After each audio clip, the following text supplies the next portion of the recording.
আসসালামু আলাইকুম প্রিয় দর্শক। বয়স বাড়ার সাথে সাথে হাড় ভাঙা একদমই স্বাভাবিক নয়, এটি কিন্তু প্রতিরোধ করা সম্ভব।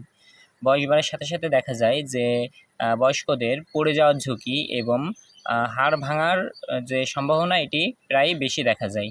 প্রিয় দর্শক, এর মূল কারণ হচ্ছে ভিটামিন ডি এর অভাব। ভিটামিন ডি এটি ক্যালসিয়াম শোষণে গুরুত্বপূর্ণ ভূমিকা পালন করে।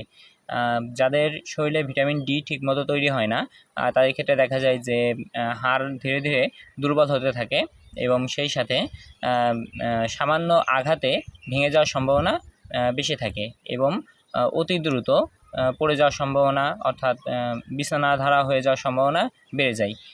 প্রিয় দর্শক, এই জন্য নিয়মিত রোদে দাঁড়াতে হবে এবং সেই সাথে পুষ্টিকর খাবার দাবার গ্রহণ করতে হবে। আপনার বাসায় বয়স্ক যারা আছেন তারা কি নিয়মিত রোদ নিচ্ছেন? হ্যাঁ অথবা না অবশ্যই আমাকে কমেন্ট বক্সে জানাবেন। সকলে সুস্থ থাকুন, ভালো থাকুন, আমার সাথেই থাকুন। আল্লাহ হাফেজ।